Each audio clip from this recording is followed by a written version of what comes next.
Is this on? Yes, it is. Hey, panel. Hello.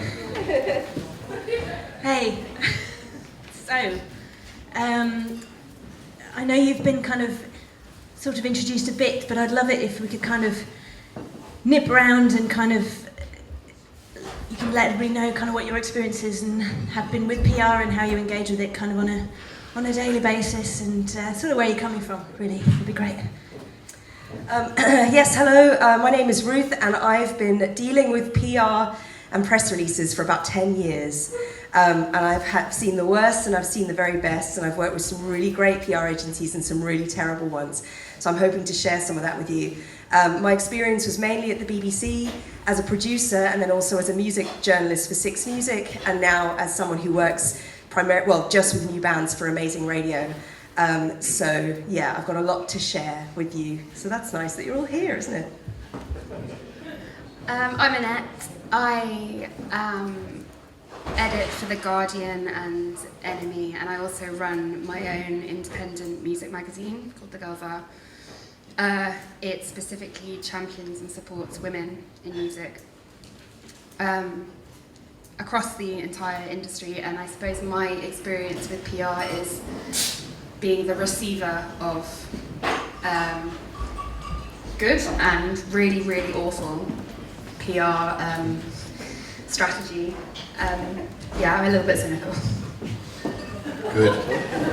My name's John Webster. I used to work at Virgin Records and various other places, became a manager. In fact, I managed Francis Dunnery, who someone talked about house concerts before. But then I've been running the MMF for 7 years, and we've worked very closely with our sister organisation, the FAC, and I have very strong views on most things, really.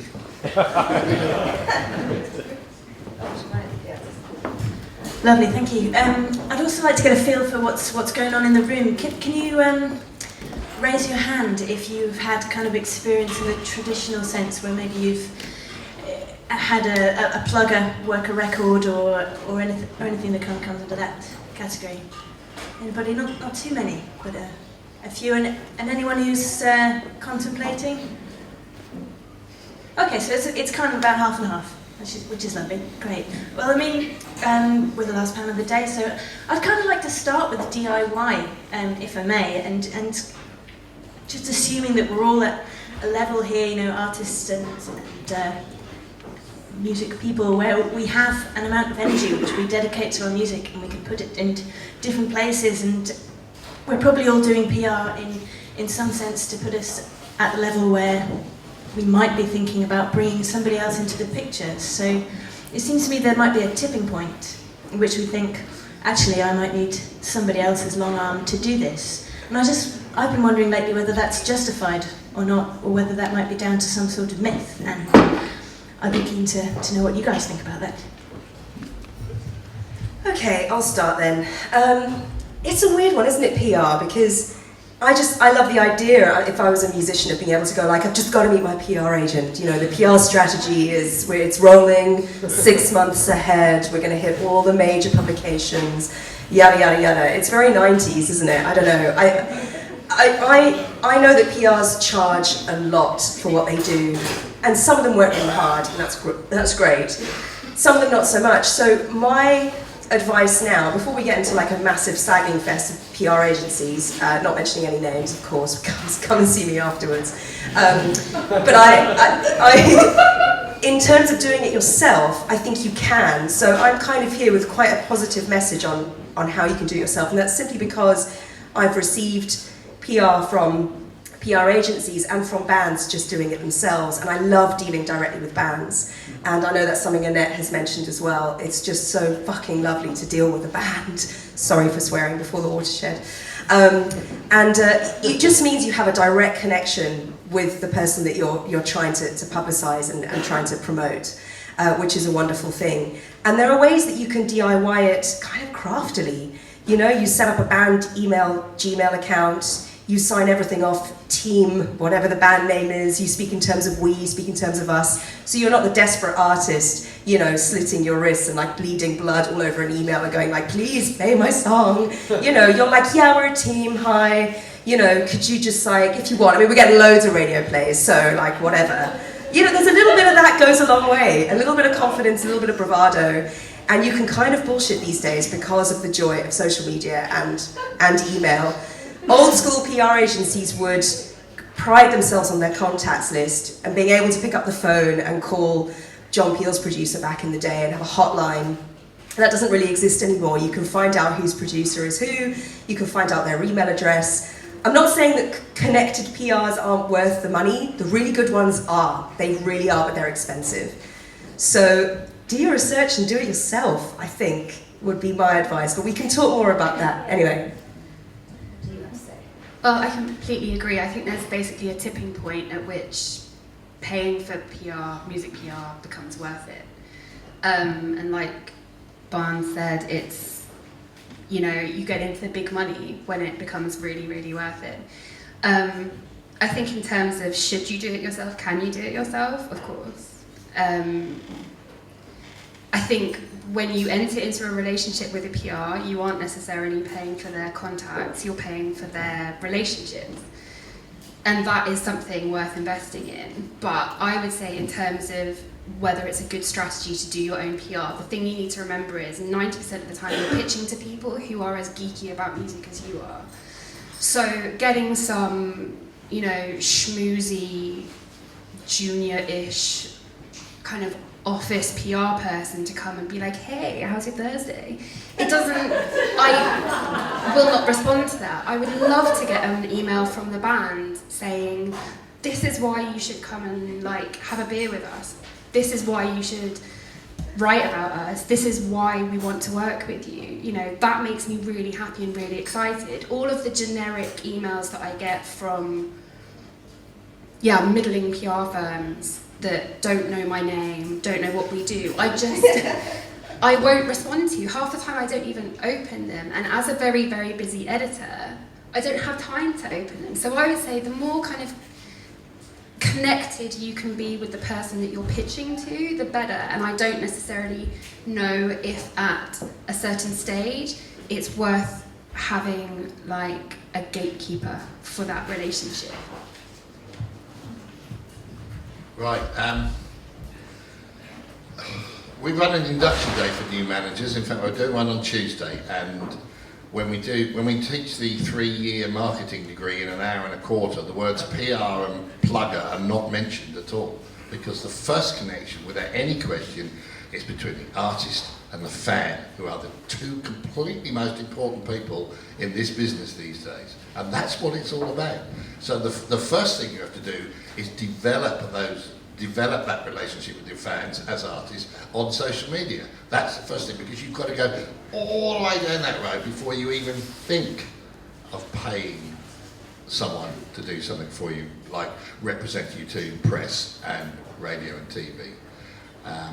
There are, what we've seen in the digital revolution, there are so many artists out there these days. They are all competing for all the slots that, you know, used to be really small, that you could send records to John Peel. You still can do that. It's not that difficult. As you said earlier, I was taught by a plugger 10 years ago, 20 years ago. He said, what's the most important investment you can make? Buy the Radio Times. The producer of every show is listed in there. First name dot, second name at bbc.co.uk. Direct connection. You can send them your music. They will play it. Some of them will play it. You have to be realistic about this. You know, commercial radio will not play unsolicited material. Full stop. It just never happens. I've known that we had a band who got on a commercial radio station in Bournemouth a few years ago. It was all part of the global thing group. They weren't allowed to play their record.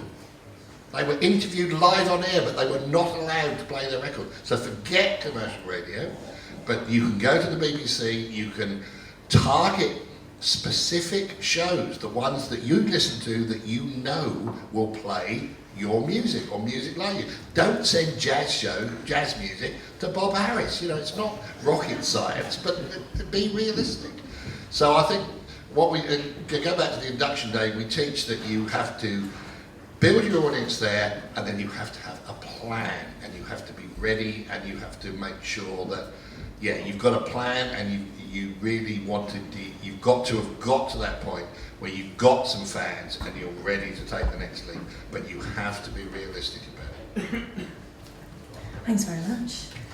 So I'm kind of getting the feeling that perhaps there is a tipping point, but it's miles away, you know. So we are pretty much on this panel talking about how much can we do ourselves. Is it the sky's the limit, or is it something that, you know,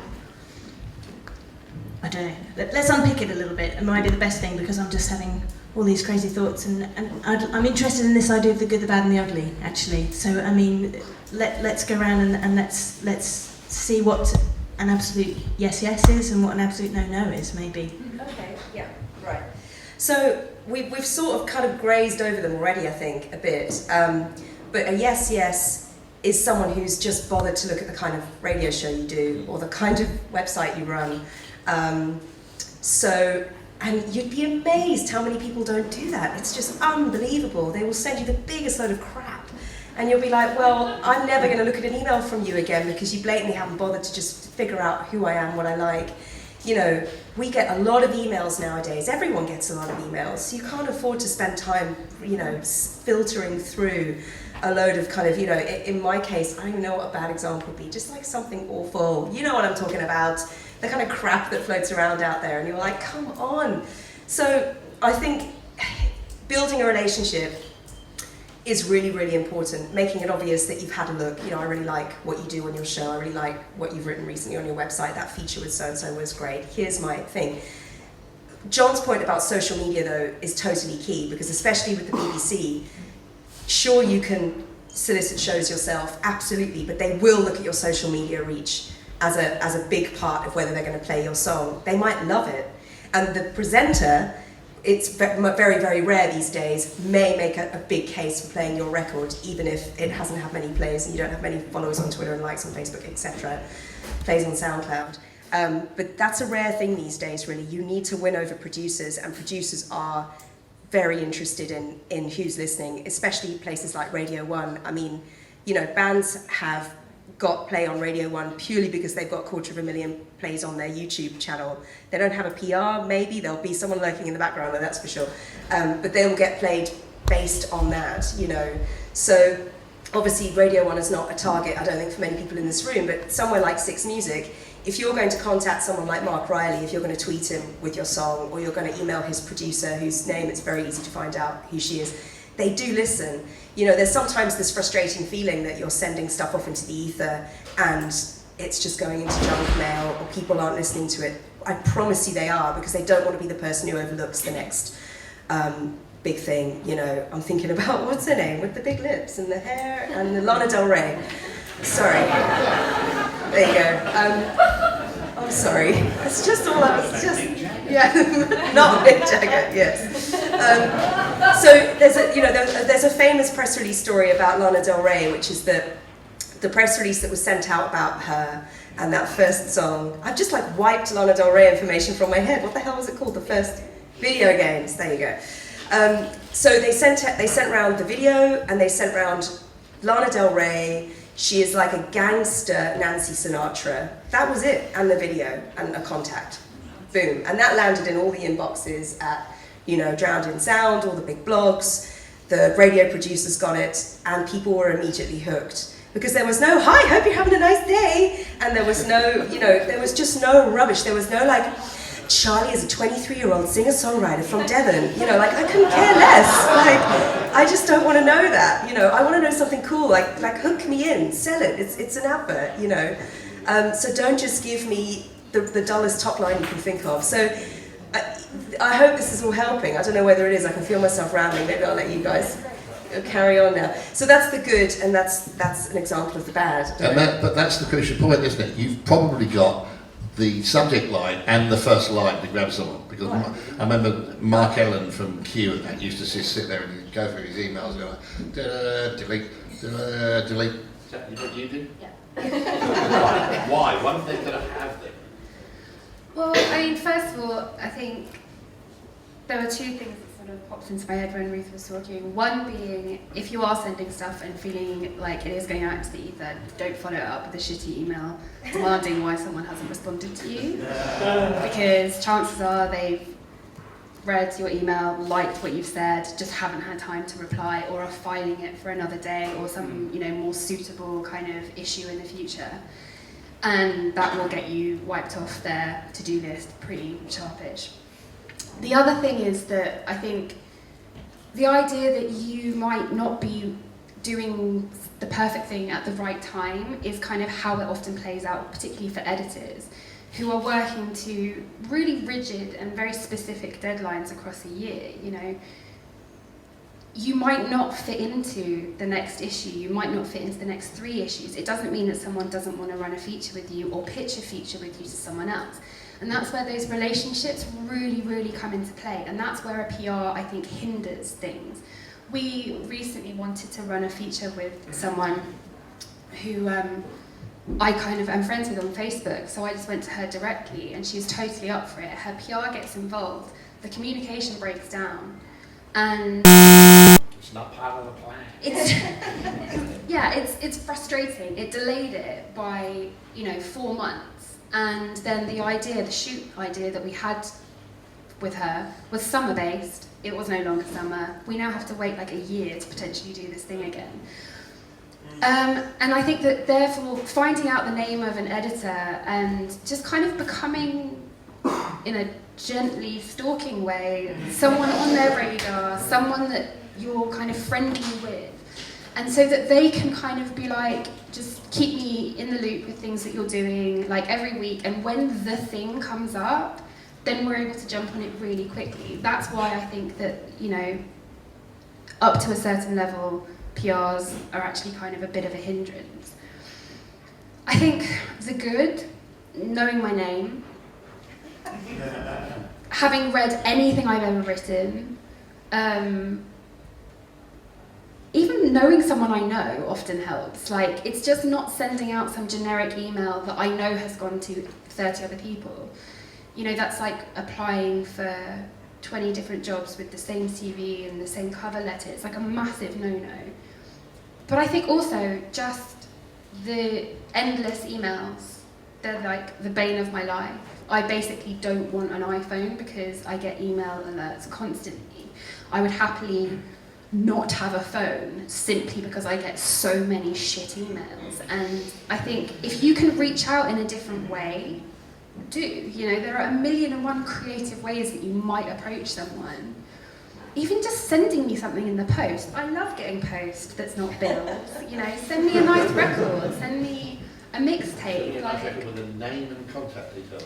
Oh, and that's actually, if you are going to send me an email, give me a downloadable picture with the right resolution, the names of the people involved very clearly, links that work, don't make me search the internet for what you're trying to send me. Just real basic stuff. Also, I would say always have SoundCloud. SoundCloud is pretty much my favourite thing in the world, over YouTube. Yeah. I have the app on my phone and I will just listen to new music constantly on SoundCloud. So that's a big do for me. That was the next thing I was going to bring in, actually. I mean, we're demything the PR thing a little bit in the way that it might be in the kind of hindrance pile at this kind of level, but is EPK something that makes you kind of shudder? If somebody says this is a link to my online press kit, is that something that kind of makes you feel like, oh no, and if not, then what goes in it? Perhaps elaborate a little more. Do you want to have a go? Well, it's got to be short, isn't it? That's it. It's got to be short. And no one's got the attention span to go through in like 20 minutes. It's got to be. I saw one last year that someone sent me, and it was someone who was looking for a manager for this artist, and it was like one film, 1 minute, everything in it. I knew about it at the end of it. That's what you've got to do. No one is going to wade through loads and loads of things. If you get that synopsis, and then at the bottom you've got, and if you want to hear the whole thing, it's here, and if you want to see the video, it's here, or whatever. That tempts you, but you've got to grab people in that time. You've got no time to grab people these days. I resent having to even open an EPK. I'm sorry I said it, there you go, I do. Anything that like I think is even gonna maybe download onto my computer, I'm like, I don't have enough space for your shit. You know, that's just my reaction. I mean, I do, it's like an MP3 and a picture probably, but I'm immediately in a rage. Like, who do you think I am? How much disk space do you think I have? So I get quite frustrated with EPKs. I don't know why, it's quite irrational. Anyway. I didn't even think they would come up. Yeah, yeah, exactly, right? Anyway. Yeah, I know what you're saying. I mean, Bang, bang, isn't it? That's it. I think, like, somebody shared a Dropbox folder with me the other day. Like, literally. I mean, I was like, you really think I'm gonna open Dropbox that I haven't opened for 100 years, I can't remember the login, and like download the thing, and a whole album? You think I'm gonna listen to a whole album? Like, I wanna kill myself now. You know, and then I've just walked away, and I've just gone for a breather after that, and you know, I think SoundCloud, absolutely massive, 100% thumbs up. Send me a private link if you want to SoundCloud. I will happily sit and listen to SoundCloud all day. It looks beautiful, it works well. There's your little bit of info down the side. I might not even, if I get a press release email from a band, PR agent, whoever, who's written nicely and obviously isn't an idiot, I will click on the SoundCloud link, press play, and then start doing something else. I won't even read the email sometimes because I think it's fairer, because I don't get that, I'm Charlie and I'm 23 from Devon, and I'm like, yawn. So I think, no, I'm not going to, you know, come at this from a certain point of view, I'm just going to listen to the song. And then if the song grabs me, I'll go, oh, actually, yeah, who is this? And I'll have a look and I'll read the email, and then I'm more likely to dig and have a little look around, check the Facebook page and stuff like that. But I mean, nice and easy, like John was saying as well, short and sweet, something cheeky as well, not idiotic, oh, fine line, but anyway, something cheeky and cute, picture, a link, you know, or you know, a embeddable player. Some PRs do that now, online PRs. But just make it easy, don't make me download something. What do you think, Barlow?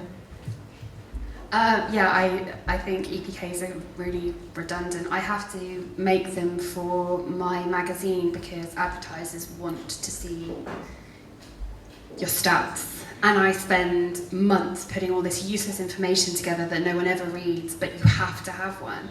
And you have labels like Rough Trade who just have all of their EPKs online, and you can just find them through the website, and that I like. I know where they are. If you need to send me something, it's a link. You're not making me download anything. I can go find the right resolution picture from your server space. You know, that works for me.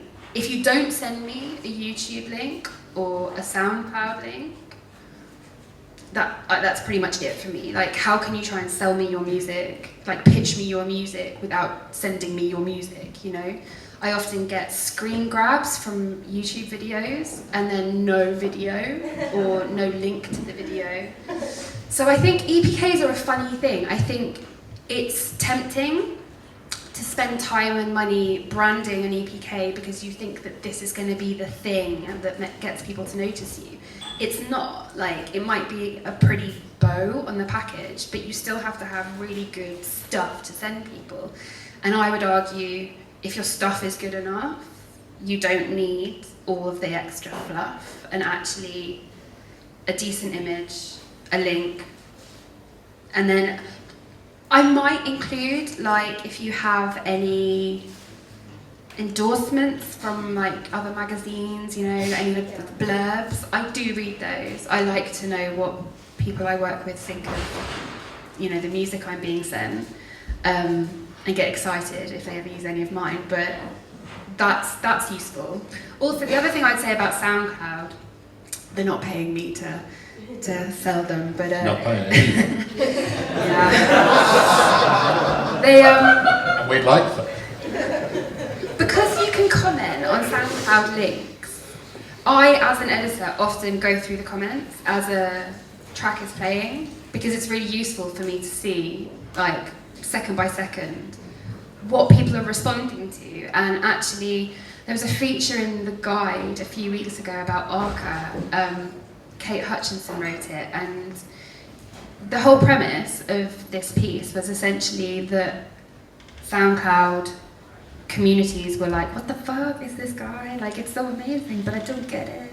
And, you know, that alone got him, obviously he's working with Bjork and stuff, he doesn't need the feature in the guide, but that got him, press. He didn't try to get any of that press. That just happened because some canny journalist noticed something interesting happening within his own community already. So I would say, do the thing that you're good at, spend your time and money doing the thing you're good at, rather than building something that I would think 95% of people won't even open. Anything to add to that one, John? Only I think that you've got to know what pushes the triggers of everyone, I think. And there was a guy in our office, a guy who works with us called James Barton, and he's got an act that I think he signed about 2 years ago. And he went, he was going around the labels and talking to them, and not pushing very hard, and he knew he had this killer track for his act, and he spent, eventually I said to him one day, I said, what's the plan? What are you doing? And he said, this was like 2 months before, and he said, right, the single's coming out on the 23rd of March, or the track's going to all the bloggers. My aim, I want to be #1 on Hype Machine by Thursday of that week, because if I do that, then the gig's on Friday. And he spent all his time setting it up, and it worked. And he had a gig in, I don't know where it was, somewhere in North London, that had a capacity of 45 people, and all these people that were dissing him forever went to #1 on Hype Machine. They're all on the phone going, I need to go to that gig, I need to. Sorry, Matt, it's full up. No, you can't come. No, sorry, can't come. And they were all desperate. But that was what got him the record deal eventually, and he did get a record deal because he was creating the buzz in the right place that makes everyone else take notice. And that's the art of it, I think, these days. I don't know what these things are. I mean, I use that word, Hype Machine. I might even got it wrong. It might be right, but is it right? Is that the one everyone used? But anyway, that's what the game is to be noticed, to get to the top of that tree that takes you that next step up the ladder, and then people start ringing you and go, where's your record? Why haven't you sent me your record? I did send you your record, but you've ignored it, but I'll send it to you again. But that's the game, and that's you've got to know what those buttons are. So we're structuring the campaign on this very much sort of a new model, and we're using things like Hype Machine to measure it and SoundCloud to kind of distribute it. Do you think there are any other things that we can use that are more kind of available for fans as well? I mean, what about feature spots on, paid for feature spots on things like Noise Trade, or I don't know if that facility is available through Spotify, but what about kind of bringing in a little bit of a budget to pay for stuff? What do you think about that?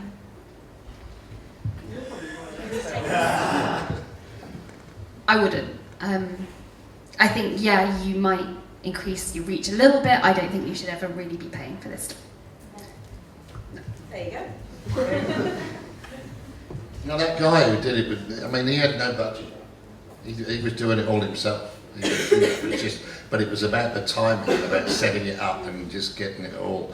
I think they did have a plugger eventually after that, but before that, he just said, I've got no money. I can't afford to do it. I've got to use the tools that are out there that are free to get traction and be good. I mean, it's great. I mean, it's exactly what we want to hear. I mean, it's really obvious from the earlier panels in the day. I think that the energy is there because obviously these organisations like Spotify and things like that, they're able to harness the energy that we're using to maintain the business models. So it's kind of like it's all there. It seems to me like it's just putting it in the right places. So I mean, it seems appropriate to me to open it up to questions. Really, is that all right? We're a little earlier, but let's do it. There were some people waving. Yeah, it was just basically. Can you come to the front just because we're filming it so we can get your questions? All right. Oh my God. Thank you. Yeah, it was just like you two there would seem to be contradicting each other, like in terms of just do something. There are no rules anymore. I didn't want to start a fight, and I just wondered, just do what you're good at, i.e. do the music and that, and then actually use the online tools and use them to the best that you can if they're free. You've got to be good. That's what you were saying. Yeah, I don't necessarily think that doing what you're good at means just doing music. I think, if you're good at, okay, for instance, contrary to what I'm doing right now, I'm really shit at public speaking and I get terrified by it, and that's part of my job, and I have to find a way of being better at it. But I'm obviously not going to take like 60 public speaking gigs a year, because I know that that's not necessarily what I'm good at. I'm much better at delegating that to someone else.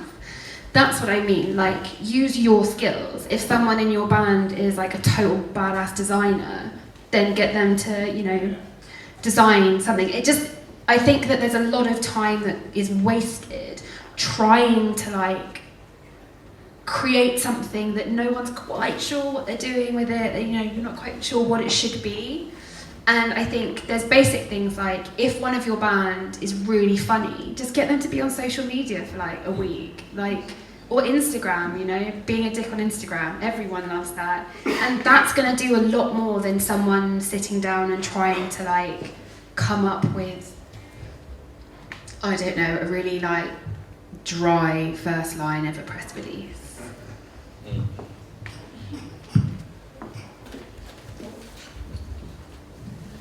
Apparently there was a guy, a singer-songwriter who signed the Warners about a year ago, and he was going, oh, he must do a blog, he must do a blog, must do a blog.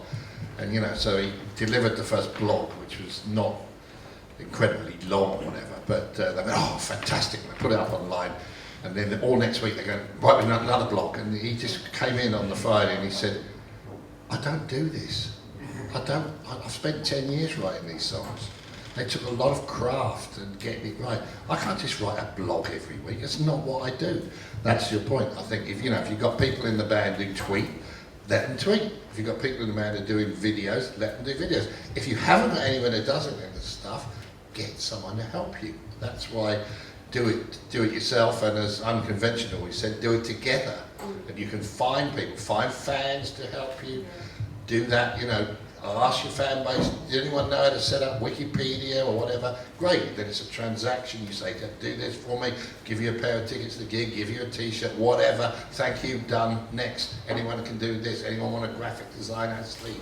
There's, you know, you can use all that these days, and it can be done, and there's lots of people, I think, as we've said all day, that all are ready to help you, from trade bodies to fans and friends and whoever.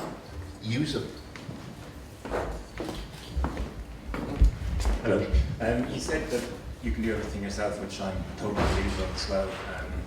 But are there any situations where you can kind of do something alongside having your own campaign? Like, for instance, myself and my band, we've handwritten 50 or 100 letters to DJs, to promoters. We've sent nice crafted packages by post, by email.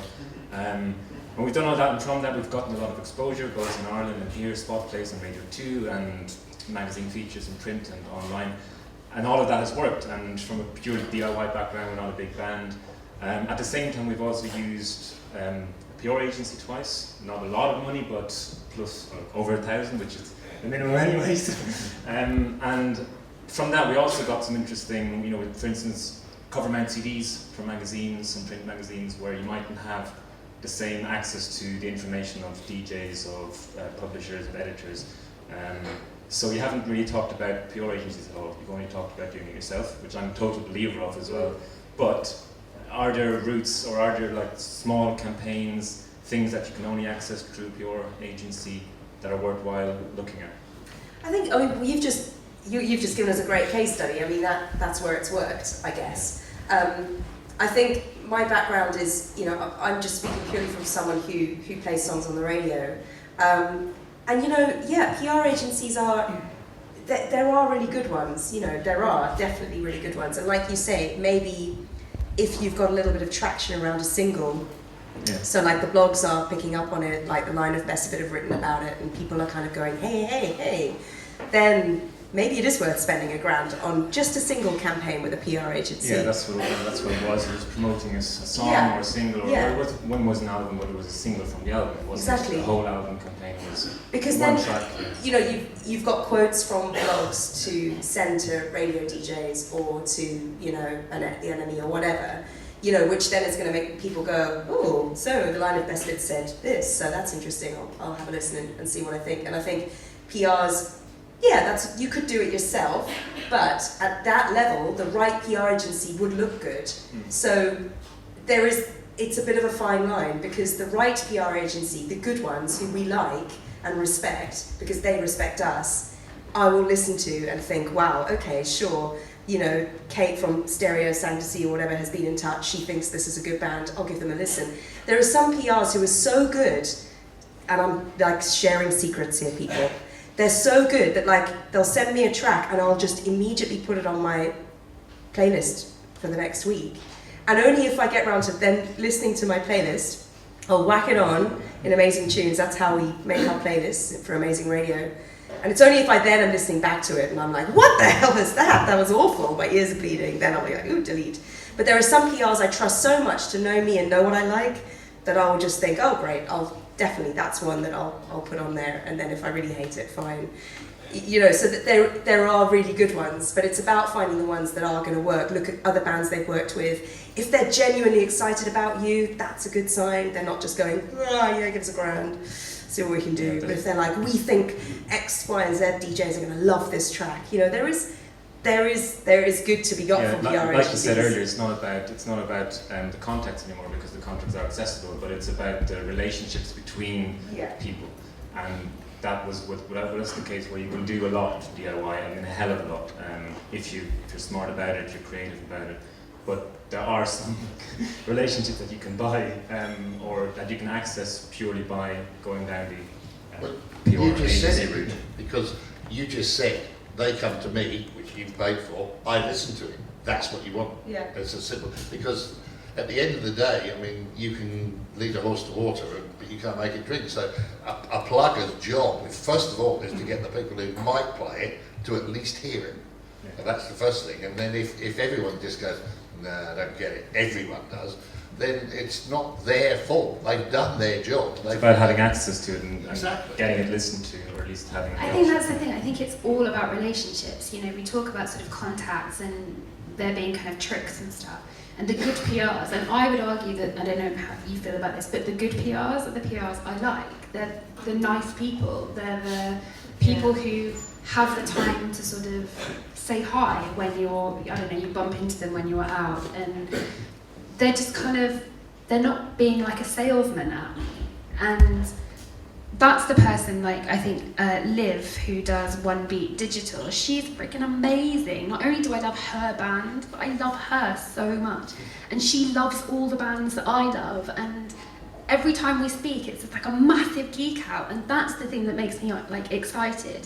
So I think it's about being a stalker a little bit. Go and find, if you are going to pay someone that money, go and pay someone you like, who you could have a beer with, who isn't going to basically say, yeah, we've got this amazing plan, and then you know, get a generic email sent out, because that's soul destroying if you don't have any money, you know. So I think the good PRs are super, super, super worth it.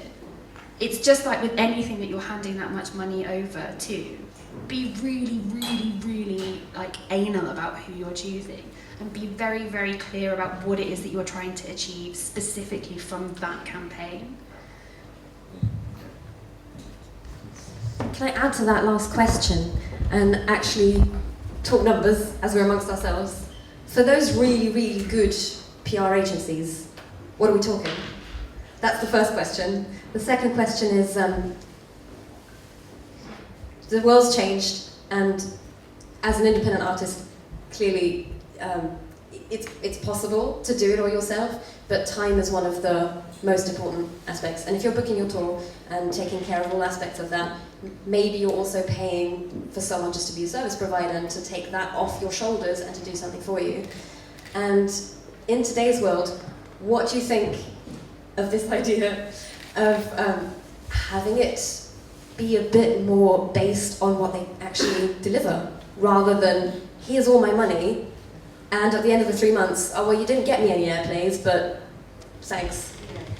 I was actually talking to Ruth about this earlier, hogging the mic for a second, but I briefly worked for a startup who had a lot of money, and they burned a lot of money, And basically they put a PR agency, an award-winning, super fancy PR agency on retainer for £5,000 a month, and which is a stupid amount of money. And they got maybe like 2 or 3 bits of okay coverage, and a social media person came on board. They were getting like 45, 50 grand a year, just doing their job, working really long hours. And they got huge amounts of coverage because they're kind of, you know, they're just doing this stuff day in, day out, all day, every day, sitting on social media. So I think it is stupid money. And I think deliverables are actually a really interesting way of looking at how you pay people. I think it's worth respecting everyone's time, you know, if it's going to take them a long time to get you the airplay that you want, they should be remunerated for that. You know, they're not working for free either. So I think that there's the risk there that if you put all of the onus on achieving certain targets, if, you know, if that takes a long time, or those targets kind of go by the wayside, you are the person that might end up forking out more than you wanted to. But I think as much as anything, it is a relationship. So the thing that you need to do is arrange terms that both of you are happy with. I think in terms of doing it yourself, my advice to anyone would be, do what you can until you can't do it anymore. If you're not catching up with yourself, then pay someone else to do it by all means, and focus on the things that are really important. If, however, you're sitting back and you've got some time and you're like, man, why isn't this PR stuff paying off? Then you should be doing it yourself. You know, it's like school, you know, you have to balance it all. You've got to go and do your homework, but you should probably go out and play as well. You have to just find a way of making it all work together. So I think if you're doing everything yourself, I had a really interesting conversation with Melissa after Mara about this when she self-released. And she was saying that it was like the biggest learning curve, that she learned to do every tiny thing herself, you know, like basic admin things that she'd never even thought about doing before. And it suddenly became not this art that she was creating. She was running a business, and that was a very different way of thinking about her music. But she was also basically saying that's kind of the thing that's changed her life, taking her ownership of her music in that way, it not being in the hands of everyone else all the time. And I know quite a few bands who've signed stupid record deals with really massive labels who, after a couple of years, have been like, it's not really worth it. Take the kind of control back, set up their own labels, do the things themselves. So I think I wouldn't jump into just paying someone else to do it. I think it's about balance, and like I said before, about having a very specific idea of what it is you're trying to achieve at any given moment. You know, like you were saying earlier about strategy. You just have to be you have to be a bit pedantic about what it is that you're trying to achieve. And she hates public speaking.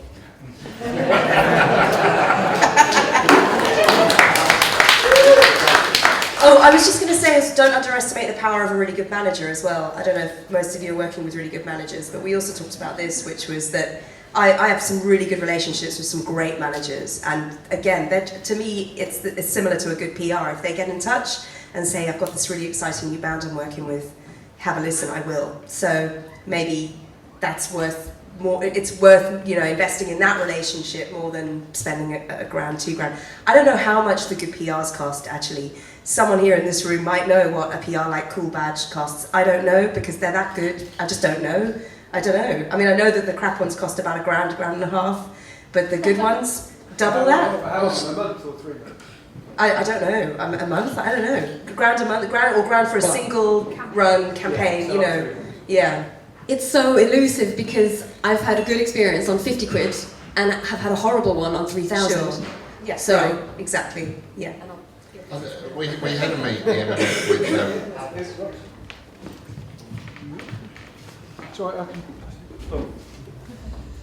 Thank you. My name's Charlie, I'm 23, I'm from Devon.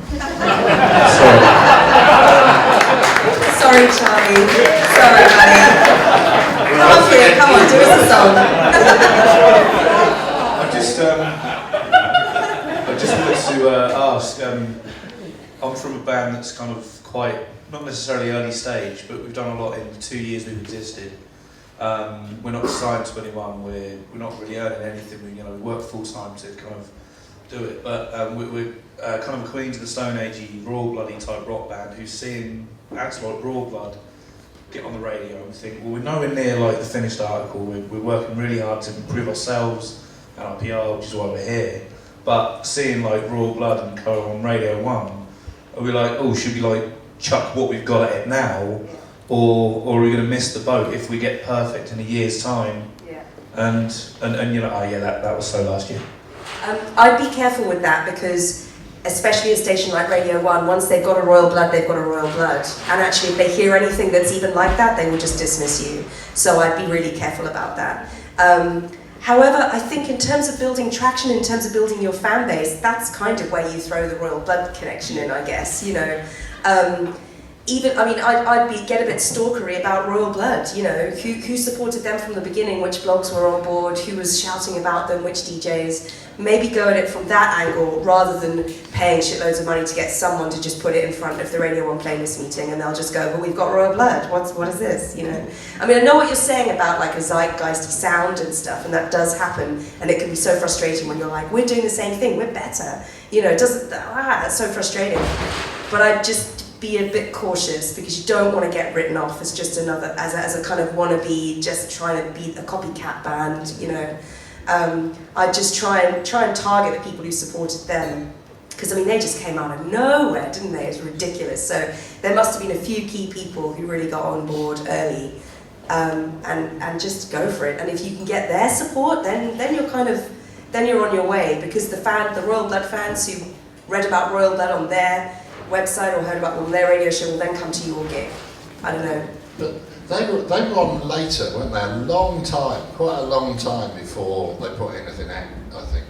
And so they must have they didn't have management, I don't think, at the time, because I know the manager and he only got on relatively late. So they must have had something.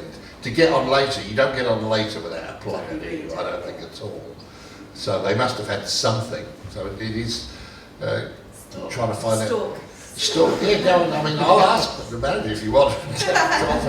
But at the same time, I agree things are timely, without any question.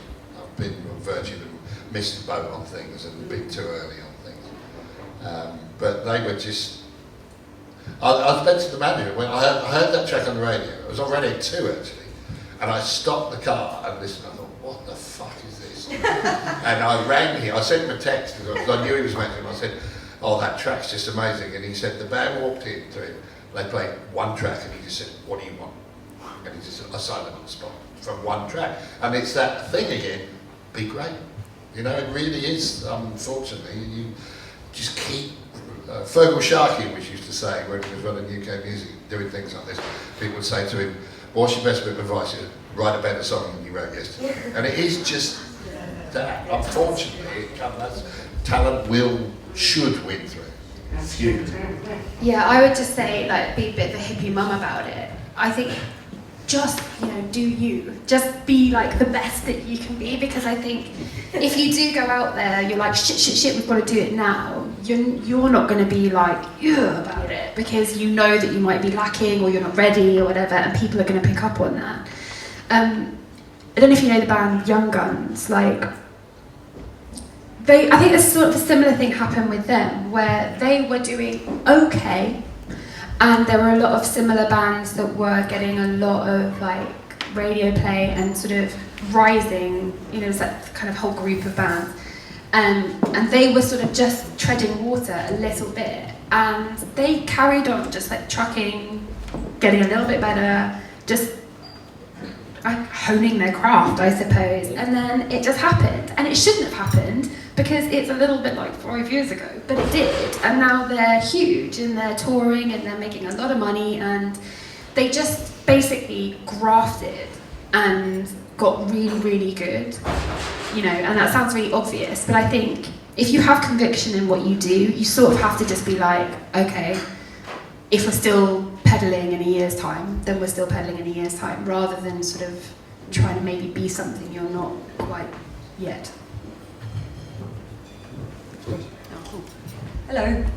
I had a question about content, because sometimes we think about waiting, because we self-release stuff, and we think about waiting. We're in sort of like an dark electronic pop duo, and we self-release stuff, and we like think about when we're going to do it. But then there's always this tension of like, is it actually better just to have a load of content? You know, like a load of stuff that isn't just waiting until we're released. Isn't it better like for someone to look on your SoundCloud or your press pack and have a load of, or not your press pack, but your email with your, you know, all your links and stuff? Is more content better? Do you want to see like more of a spectrum of stuff, or do you want to see like just one really super good song? Yeah, I think one really super good song, and then like John said earlier, and then with a way for me to go find more stuff. But if I'm going to see an email with like video, link, stream, blah, blah, blah, it's like, oh, it's going to take me 20 minutes later, and then I'll forget about it. So I'd go with that one super song. Because that one song, like we said, the one song that makes us go, oh yeah, that's going to make me spend 20 minutes happily. Spend an hour trawling, and then I'll get in touch, and it's all like beautiful relationship begins. Right. Does that answer your question? It does. Yeah, it does. So if it doesn't happen with that one song, write a better Write a better song. I disagree a little tiny bit, because if I fell in love with something you did, then I'm like a kid and I want more of it immediately. Not necessarily like loads, but I think you kind of maybe tease people in with the one, and then you maybe have a couple of interesting bits and pieces, like an awesome remix, or you know, just like something else that I can kind of get my teeth into. Yeah. Definitely no fillers, never fillers. No, yeah, quantity is not really the game. Is it always better to send a video? Sorry for asking loads of questions. Is it better to send like a video? Do you want to see an awesome music video, or are you happy with a SoundCloud link? Does it matter if it's SoundCloud first, always. SoundCloud first? Yeah, I'd say. I think if your video is amazing, sure, why not? But again, I think the thing that matters to most people is the music. Yeah. You hear it and then you go, what do they look like? Yeah. So if you don't get past that first one, you never get to know what do they look like. And also a really shit video can kill a really amazing song. Yeah. And by the same token, a band that's smug about their great video can just highlight a pretty shitty song. That's done that to me before, where I'm drawn into the video, and then I'm like, oh God, my ears, jeez, what's going on? That can be quite confusing. Nice one, thank you. I was just going to chip in there and say, I mean, and I'm by no means an expert, but tailor it as well.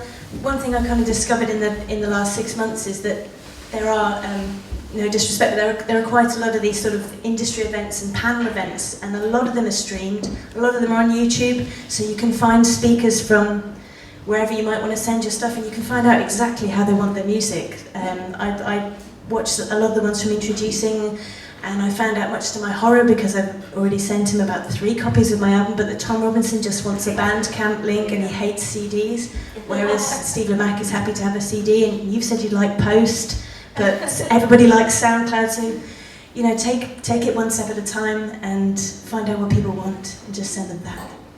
Yeah, good advice. Cool, are we done? I love this panel, can we give them a clap?